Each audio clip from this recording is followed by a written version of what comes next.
Hello दोस्तों, PTC classes में आपका स्वागत है। मैं आपके लिए क्लास 10th का चैप्टर वाइज इंपॉर्टेंट क्वेश्चन लेकर आया हूं दोस्तों, है ना। जो आपका एग्ज़ाम होने वाला है एमपी बोर्ड का क्लास 10th का, तो ये इंपॉर्टेंट है। मैं चैप्टर वाइज दे रहा हूं। अभी मैं 3 चैप्टर का प्रोवाइड कर रहा हूं इस वीडियो में। तो आप अगर चैनल में नए हैं तो चैनल को सब्सक्राइब करें, बेल आइकन को प्रेस करें इसी तरह मज़ेदार नोटिफिकेशन के लिए। तो चलिए दोस्तों, चैप्टर फर्स्ट है जो वास्तविक संख्याएँ, है ना, रियल नंबर्स का। तो पहला क्वेश्चन है, क्या प्रत्येक धन विषम पूर्णांक 4q+1 एवं 4q+3 के रूप का होता है? अपने उत्तर की पुष्टि कीजिए। ठीक, ये इंग्लिश में लिखा है दोस्तों, सो दैट एवरी पॉजिटिव, तो इनको अच्छे से कर लीजिए। अब प्रश्न नंबर 2 है, संख्याओं 6 एवं 20 के अभाज्य गुणनखंड विधि से एचसीएफ एवं एलसीएम ज्ञात कीजिए।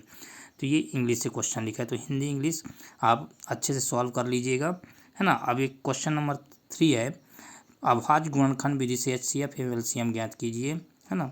वही है एलसीएम प्राइम फैक्टराइजेशन मेथड से। एक क्वेश्चन, 2 क्वेश्चन और ये 3 क्वेश्चन दिया है, तो इनको जरूर करिए। प्रश्न नंबर 4 है, यूक्लिड विभाजन एल्गोरिथम से 135 एवं 225 का एचसीएफ ज्ञात कीजिए। तो ये है, और ये अंग्रेजी से दिया गया है। तो दोस्तों, है ना, इसको अच्छे से करिए और, है ना, अच्छे से सॉल्व करके जाइएगा, बिना सॉल्व करे मत जाइएगा, है ना।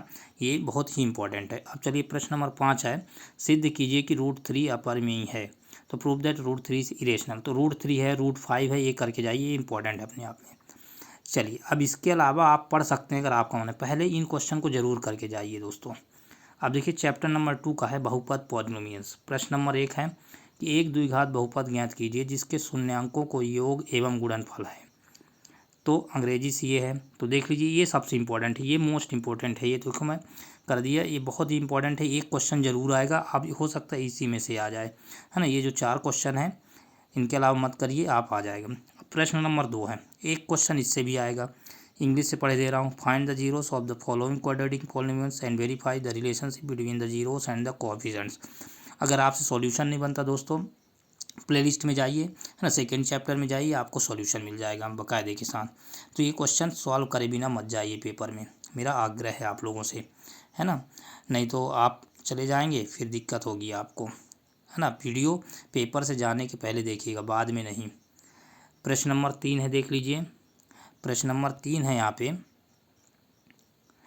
के का मान जिसके लिए बहुपद kx² + x + k के शून्यांक बराबर हों।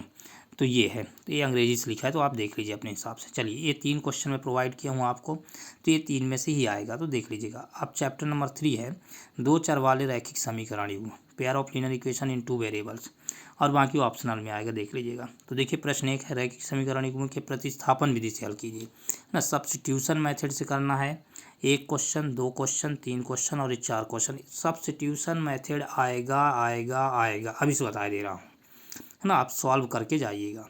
फिर प्रश्न नंबर 2 है, solve 2x + 3y = 11 and 2x - 4y = -24 and hence find the value of m for which y = mx + 3। तो ये हिंदी से भी क्वेश्चन है, तो आप देख लीजिएगा। चैप्टर नंबर 3 का ये इंपॉर्टेंट क्वेश्चन में से है, ये आएगा ही आएगा। अब देखिए दोस्तों, प्रश्न नंबर 3 है, इसमें निम्न समीकरणों के युग्म को विलोपन विधि तथा प्रतिस्थापन विधि से हल कीजिए। ठीक, तो आपके लिए 1 क्वेश्चन, 2 क्वेश्चन, 3 क्वेश्चन और ये 4 क्वेश्चन है, तो बाकायदे इनको सॉल्व कर लीजिए, है ना। अगर आप चेक कर लीजिए कि ये बन रहे हैं कि नहीं बन रहे हैं, और नहीं बन रहे तो सॉल्व करिए। ठीक, प्रश्न 4 में आ जाइए।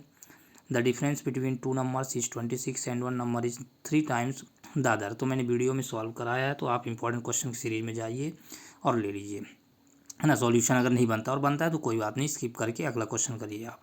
क्वेश्चन नंबर 5 है, देख लीजिए। ये भी 2 संपूरक कोणों में बड़ा कोण छोटे कोण से 180 डिग्री अधिक है, 18 डिग्री अधिक है, उन्हें ज्ञात कीजिए। प्रश्न 5 अंग्रेजी से है। प्रश्न 6 भी अपने आप में महत्वपूर्ण हो जाता है दोस्तों। 5 वर्ष पूर्व नूरी की आयु सोनू की आयु की 3 गुनी थी, 10 वर्ष पश्चात नूरी की आयु सोनू की आयु की 2 गुनी हो जाएगी। तो नूरी और सोनू की आयु कितनी है? तो आप ये भी क्वेश्चन सॉल्व किया गया है मोस्ट इंपॉर्टेंट वाले पार्ट में, तो आप इनको देखिए और ज़रूर सॉल्व करिए दोस्तों, है ना। मेरा आग्रह है आपसे कि अभी मैं चैप्टर 1 से लेकर चैप्टर 3 तक का इंपॉर्टेंट क्वेश्चन दिया हूँ। तो सबसे पहले आप इन क्वेश्चनों को करिए, फिर इसके बाद समय बचे तो आप अगला क्वेश्चन कर सकते इनमें से। चलिए मैं 4 चैप्टर से अभी मैं पूरा 15 तक बना दूंगा, है ना। जो इम्पोर्टेंट होगा कल सुबह तक आपको वीडियो मिल जाएगी दोस्तों, तो आप इनको अभी सॉल्व करिए और इसके बाद ऑब्जेक्टिव का भी बना दूंगा। तो दोस्तों अगर आप चैनल में नए हैं तो चैनल को सब्सक्राइब करें और बेल आइकन को प्रेस करें, और वीडियो पसंद आए तो लाइक करें और ज़्यादा से ज़्यादा शेयर करें। Thank you for watching.